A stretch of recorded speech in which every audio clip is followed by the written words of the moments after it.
Hey, Upstream listeners. Today we're releasing a conversation between Alex Karp and Jacob Helberg at the Hill and Valley Forum in Washington, D.C. earlier this year. Alex is the CEO of Palantir, and Jacob was recently announced as Trump's Undersecretary of State for Economic Growth, Energy, and the Environment. They discuss AI-enabled warfare, Palantir's unpopularity, what makes Silicon Valley culture great, and more. Please enjoy.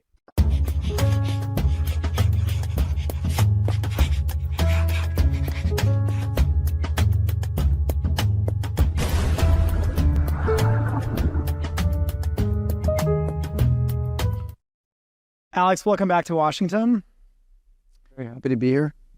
So I want to start with taking you back a few years. When I worked at Google during the unraveling of Project Maven, which Palantir proudly took up, you wrote while I worked there that the U.S. Marine serves while the Silicon Valley executives walk. That's wrong. You were one of the first CEOs to travel to Ukraine after the war, and you were the first CEO to be outspokenly on the side of Israel's right to defend itself after the October 7th attacks, and held Palantir's board meeting in Israel after those attacks. Before we jump into some of the ways you've seen AI change the battlefield, help us understand why you've been so unambiguous on why it's so important to take a side in major international events. Well, I'm happy to be here, and I think this is a super important event. You've been able to kind of, one of the real strengths of America that maybe it's harder to appreciate if you kind of grew up here is, Americans kind of adapt and change for real. So, you had like Silicon Valley 1.0, Silicon Valley 2.0. I was tended to be aligned with Silicon Valley 1.0, which was to build useful things, often with the government, and then better the world by selling them to the rest of the world, primarily in America. And you had like a full alignment of American values, American innovation, deep thought, primarily done in California, primarily, influenced by Stanford. And then you had, the Silicon Valley 2.0, which, I think will go down as where you have so division, very few people got wealthy. So we obviously were against that. And now you have what I think is an emerging, especially in the venture class, because historically have been one that would rage against Silicon Valley venture people.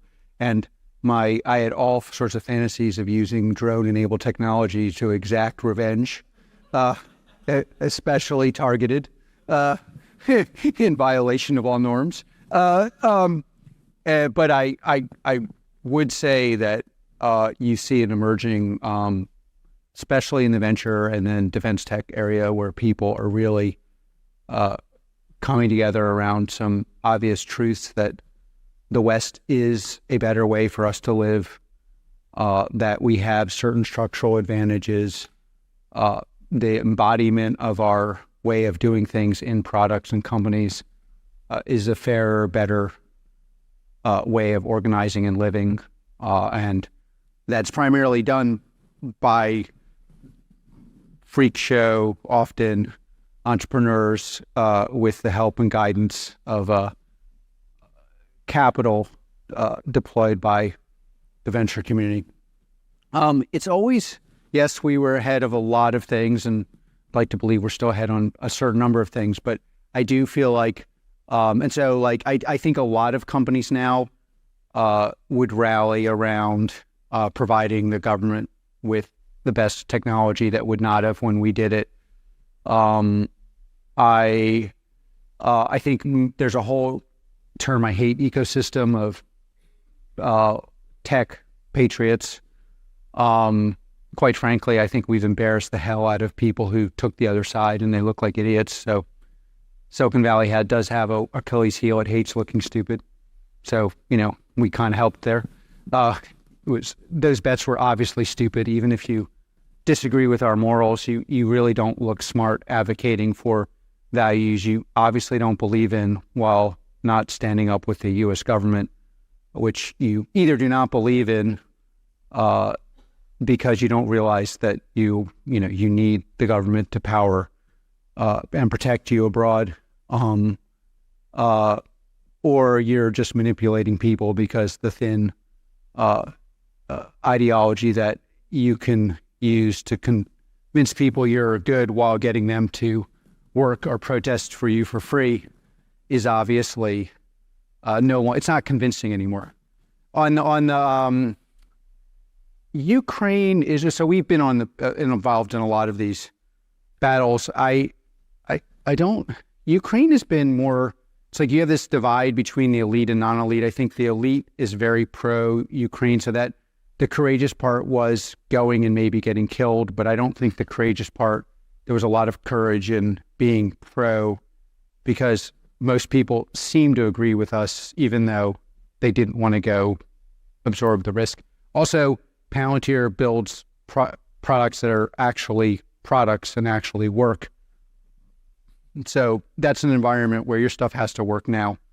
We had a huge advantage, and I did believe, and obviously, I do think the kind of populist right that is very skeptical of Ukraine maybe should spend a little more time looking at the rules in prison, where it's like, even if they're right on the merits, which I don't think, they will be wrong in the consequence of being violated will be big for the West. And so, they should think of more of it in like they're in a car and they got to ride together, and car isn't always right, but it is your car. That's prison jargon. But in any case, I think that is actually how the world works. I think living abroad, also I spent a lot of my life in Europe. Europeans really do need to do more, and one on spending, but they also need to do a better job explaining how they see the world to America, which does organize defense. Israel, I would say, I'm pro-West, so these things fall from that. Leaving the obvious fact that democracies should not be held to differentiating standards depending on their apparent tribal affiliation. So I'm very against double standard, triple standard, quadruple standard. Like, we're going to have a standard for us. Somehow our adversaries get a better standard than Israel. Makes no sense to me. Then you see the disaster, unforgivable, incomprehensible, logical extension of the double standard world manifesting itself on college campuses, where, they've dedicated themselves, perhaps correctly, to an architecture of anti-discrimination while dressing in masks and excluding the population that's been most discriminated for the last 3,000 years. And it's fascinating that they think that's a plausible way of organizing themselves. And I just don't think that we or I should tolerate that. At Palantir, we are very comfortable being unpopular. And, I think one of the things I want to get done is encourage people there are times when you have to be unpopular, when, as an example, somebody who believes they're progressive is excluding a population from going to class with something covering their head and a mask. If I went to a university professor and said, I'm going to give you like the Rawlsian famous, Rawlsian, if, you were born without anything, how would you organize the world? If you did a Rawlsian test in a lot of these matters, I'm not going to tell you which group is being prevented from going to class. I'm not going to tell you which group has experienced a terrorist attack. I'm not going to tell you which group has had their country invaded. And I'll even give you, it is a group you do not feel comfortable with and do not want to hang out with. What would be your standard of justice? And at Palantir, we stand for that equal as possible application of the law in our products, in our culture, internally, in our hiring practices, and externally. And, I'm pretty happy that, because we're publicly traded, because we're profitable, because we power a lot of the most important institutions of the world, because the countries that are known for quality or are known for engineering talent, i.e. Ukraine, Israel, buy our products, because the U.S. government, I'm proud, uses our product, because of our success in U.S. commercial, it's a little harder to ignore my voice and our voice. It's not that everyone at Palantir agrees with me, but if you're building the initial product that got us off the ground, the product that is powering our commercial success, the products that power our spec ops work, these are embodiments of a cultural and particular way of seeing the world that I do believe is superior. And, we have to defend the ability to defend the idea that some things work better, some things don't. We have an idea. And then again, I would say that's why this conference is so important. We do have an idea of things that have superior output and things that do not work. That's why we have the best tech scene in the world. 70% of the top 50 tech companies in the world are American. 86% of their market cap is American.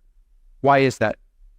It is the outgrowth of a way of organizing ourselves, building things that are an outgrowth of those values, building things that organize people from all different populations, from people with different views, different countries. The whole venture community, many of us in tech, either were born abroad or came back after long periods of time. That system of building things is and the embodiment of it in companies that are disruptive because they can create value that is at least an order of magnitude greater than the current way of creating value. When it is aligned with our government, leads to prosperity, leads to dialogues that lead to new companies, leads to immigration of the people that will build these kind of companies. It excludes dysfunction. It excludes ways of thinking that leave you being commoditized in your thinking. Israel, Ukraine, Maven are outgrowths of that philosophy. That's not particularly a one issue being different than another. And in almost all cases, Maven supporting the army, we were protested every day in Silicon Valley. What you mostly heard was, I kind of agree with you, but lots of people are going to yell at you, and maybe you shouldn't do this. And I would also say, a lot of the people who think that way believe the other side can't win. If you don't believe the other side can't win, look at Columbia. There is literally no way to explain the investment in our elite schools, and then the output is a pagan religion of mediocrity and discrimination and intolerance and violence. So the other side can win. And it's one of the things we have to keep in mind in Silicon Valley is just because you're not, we were all saying we won't hire those people, but you're not hiring them anyway. So it's not a sanction that works. They still can win. They're not hireable in Silicon Valley. They still can win. And it's something that, the way we win is by producing products that are indisputably valuable. So valuable that you cannot ignore that they will change the game, the playing field, and reorient the playing field in ways where we do even better. And that's true on the battlefield with our adversaries. It's true on the battlefield of our ideas. It's true on the battlefield of recruiting. We all recruit against each other. How do we win? Well, we're like, my idea is better than yours. My execution is better than yours. My company is a better place to be an individual. Your company, that's how you win. We'll continue our interview in a moment after a word from our sponsors. How deep do you go to seek out an answer to a question? Maybe you've spent hours clicking the source links on an obscure Wikipedia page. Or maybe you're even the type of person who checked out the entire shelf on the topic at your library. If you're nodding along, then check out GiveWell, an organization that researches questions about global health and philanthropy. Even if a satisfying answer might require years of reviewing studies, talking to experts, and over 300 footnotes. GiveWell has now spent over 17 years researching charitable organizations and only directs funding to a few of the highest impact opportunities they've found. Over 125,000 donors have used GiveWell to donate more than $2 billion. Rigorous evidence suggests that these donations will save over 200,000 lives and improve the lives of millions more. GiveWell wants as many donors as possible to make informed decisions about high-impact giving. You can find all of their research and recommendations on their site for free. You can make tax-deductible donations to their recommended funds or charities, and GiveWell doesn't take a cut. If you've never used GiveWell to donate, you can have your donation matched up to $100 before the end of the year, or as long as matching funds last. To claim your match, go to givewell.org and pick podcast and enter Econ 102 with Noah Smith and Eric Torenberg at checkout. Make sure they know that you heard about GiveWell from Econ 102 with Noah Smith and Eric Tornberg to get your donation matched. Again, that's givewell.org to donate or find out more. Hey everyone, Eric here.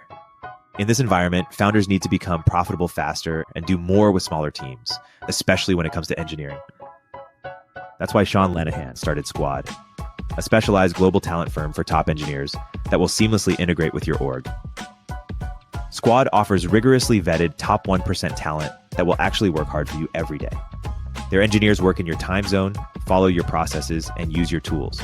Squad has front-end engineers excelling in TypeScript, React, and Next.js ready to onboard to your team today. For backend, Squad engineers are experts at Node.js, Python, Java, and a range of other languages and frameworks. While it may cost more than the freelancer on Upwork billing you for 40 hours, but working only 2, Squad offers premium quality at a fraction of the typical cost, without the headache of assessing for skills and culture fit. Squad takes care of sourcing, legal compliance, and local HR for global talent. Increase your velocity without amping up burn. Visit choosesquad.com and mention Turpentine to skip the waitlist. You've been so vocal about these big ethical and cultural issues, and I want to drill down on that a little bit more. But before we do that, I want to talk about something that's been a big topic of conversation in Congress, and that's on the power of artificial intelligence in the context of the military. You wrote in a recent op-ed entitled Our Oppenheimer Moment, and you said that we should be skeptical when the Silicon Valley elites who for years recoiled at the suggestion that software was anything but our salvation now let us know that we must pause vital research that has the potential to revolutionize everything from military operations to medicine. You said this is an arms race of a different kind, and it has already begun. Can you help us understand why and how you think AI is so powerful for the future of warfare, and why we should think about it as an arms race? Well, I mean, but first of all, again, there's like a business truism where you win where you're superior, and our adversaries are as good or better at hardware than we are. They are not, like, we have no Chinese, Iranian, or Russian competitors, none. I've never even met one. So that it's like, I think Congress and in general the American people, because there's often a feeling of malaise because somehow, our political choices look very crazy. And so if you just look at what's going to happen, first of all, in the enterprise context, commercially, you're going to see a change in GDP vis-a-vis. Now, I think the rough math of GDP was France, had roughly this between 61 and 91, very similar GDP growth to America. It was like 164% there. I think it was like 180 something in America. And then what is the GDP growth going to be in Europe the next 30 years? What is it going to be in America? You can solve a lot of problems with growth where if you're kind of you have zero growth or you can't solve the problems.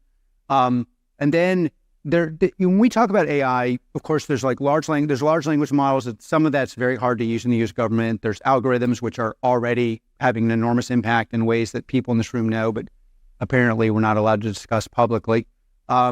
And you see on the battlefield, and that's why there's just a very strong demand internationally to buy these products, but also in America.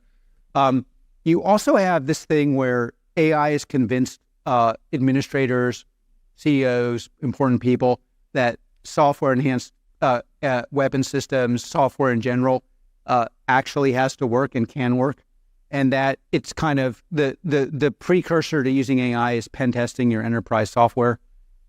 In many cases, you get kind of a failing grade, but where you don't get a failing grade, you can accelerate.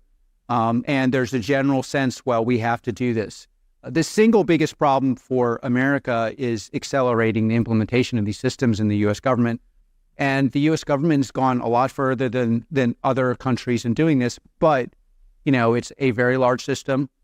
This is a incredible cultural change. It's not like you did your hardware culture moving to software culture that's automatically going to work. And part of the problem you're having in Europe is you have hardware cultures trying to be software cultures, and that's very, very hard to do. So what should the U.S. do? We should implement something where a certain percentage of our software, of our DoD dollars, have to be spent on software that's either been proven on the battlefield or proven in commercially. And if it's been proven in both spheres, you get a bonus. If it's been proven in neither, it's a high hurdle. And simple changes like this, meaning the software actually, like when Ukraine and Israel buy software, what do? They test it. They see if it's working. They want to know, can I write on top of this? What, all the various things you would need in enterprise software, they test it. We need a lot more of that, and we need a lot more control of the spend.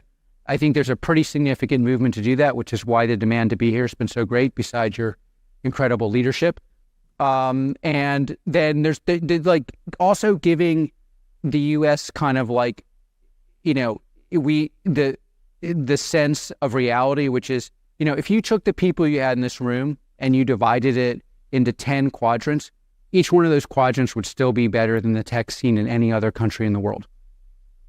Any other country in the world. You have Israel's number 2, it'd still be like, yeah, that'd be one of your 10 quadrants. So this is a country that dominates in tech. It's just, again, 86% of the market cap of the top 50 are U.S. companies. It'll probably be 96 at some point. So how do you get enterprises? And, we do see a difference in commercial. We didn't give last quarter's results, obviously, but the quarter before we grew 70%. And we have a nascent and terrible sales force. We still grow at 70%. Imagine what a real sales force could do with those results. So, and so why do you think American culture, what is so unique about American culture that has led the United States to be a place that embraces heterodox ideas? And do you see lessons from Silicon Valley tech companies, cultural lessons, for the DoD and government institutions to apply Silicon Valley first principles in order to do a better job at bringing innovation into defense? Well, first of all, we are a very Calvinist culture. So Calvinism, if you judge with most cultures assume that if you've been successful, you've done something wrong. Calvinism assumes if you did something successfully, you are likely blessed by God. Now, we have a secular derivative of that, but that's certainly the Silicon Valley vibe. Second of all, we really do have to fight to make sure we stay and embrace some version of high transparency, high meritocracy. There is no other culture in the world, and I spent half my life in other cultures, that is as at ease with, let's share information, let's build something. Those things have been talked about a lot. I think one other thing that is talked about less, we are a culture of self-defining culture. So in America, if you want to join a church, synagogue, or mosque, you can decide what that will look like. Doesn't work that way in Europe. You have the state decides for you. So when you want to decide your culture of Palantir or whatever your company is, you can self-define roughly within the context of the law what your culture is. And so we're a believer culture. We actually build things based on belief. And then obviously you actually get to keep by and large the proceeds of what you've done. So if you're in China or Russia, you might have done all those things and you still end up in trouble if you speak out. What we can teach the rest of the world, and definitely I think the DoD and others have learned and are embracing by and large, but obviously we should accelerate, is how do you build a culture that is flattened? Is one of the big issues you have in large institutions. You have multiple, you have 1,000 layers of hierarchy. You have this especially in France, where in fact you really need to have small teams of radical transparency where the best idea wins and gets resources, and fighting against larger structures that hide inaccuracies, especially inaccuracies around the assessment of tech, is probably the most important thing an enterprise can do. And it's hard for large organizations to do this. And that is what actually you have to learn. Last not least, kind of slightly self-serving, but, tech is incredible. In American tech is maximally tolerant of any personality if you're delivering. I'm like a hyper, inexplicably dyslexic outsider. Nobody in tech cares. I defy you to find someone in tech who would not hire me at this point. Now, in the beginning, without Peter, but would not have been hired. But now anybody would hire me, and simply maybe for the wrong reasons. We are just we will, in fact, tech will learn to like, there's a famous story where two people didn't invest in Google and then, they were met each other like, yeah, we got to learn to invest in people we don't like. And this is a really profound story, actually, because American, especially California tech, will learn to embrace things they didn't like before if they deliver. They'll just completely recalibrate. It's like, oh yeah, that was unlikable. That's the likable. That's the feature. We like it. Find more. And that ability to embrace something that you would have rejected and fully embrace it, build a structure around it, hire the person, put them in charge, give them capital. That is a truly unique thing. And it really only exists at scale in this country. I want to end on this topic of culture. When you look at elite university campuses across America and you see unrest and protests and students at these very prestigious institutions openly chanting pro-Hamas slogans, do you worry that Iranian, pro-Iranian, Allah, pro-North Korean? I mean, you got to imagine this. You got people like there's a one clip someone sent me, the person was embracing North Korea. It's like, great. I mean, we really should have a philanthropy to send to go. We're going to do an exchange program. Exchange programs sponsored by Karp. A little couple months in North Korea and a nice tasting flavored bark. See how you feel about that? do you worry that our culture is going sideways and in the wrong direction in some way? Well, obviously that's more than sideways, but I mean, that's like, this is like, well, obviously that we can talk endlessly about what happened there and what went wrong. And it is actually important for people who are to speak up. And if you want to kind of try to understand what's going on there, and it's very hard. It's actually very hard. And I do think there's a weird way in which if you veer from basic tenets of liberalism too far left, right, or in this case, it's kind of like a Heideggerian form of Marxism, you regress to basically the ideology of our ancestors about 1,000 years ago, which is what I think is actually happening there. And they don't see the contradiction in their behavior of writing papers about micro-discrimination and then excluding the longest existing minority overtly. They literally don't see the contradiction. I would say we have a problem on our side that we need to speak up. They also believe that everything they're saying is sensible and convincing. Like, part of their frustration is like, we're so convincing, but no one's listening. But on our side, we have to explain to them how idiotic and non-convincing and this is. And we need to do it in public. And so, I would say it's game time for if you agree with what I'm saying, it's game time for you, because you can no longer get away with just saying, oh, that looks really, really regressive. But you know what? You actually have to call it out in whatever form you want to call it out, because they actually think what they're saying is sensible. They really believe most intelligent people actually agree with them, and everybody who doesn't agree with them is somehow bought off by some huge machine. And while we may know that's idiotic, very few people are actually saying, hey, this is crazy and we're going to fight against it. And we just have to. The times where you could just not speak out, not say anything, pretend this was some crazy view of somebody, those times are over. If you want this to stop, you have to actually begin to be more vocal. Inside your company, outside your company, and in whatever form you kind of can make yourself feel comfortable with. Alex, thank you for doing this. Let's give a warm hand for the CEO of Palantir. Upstream with Eric Thornburg is a show from Turpentine, the podcast network behind Moment of Zen and Cognitive Revolution. If you like the episode, please leave a review in the Apple Store.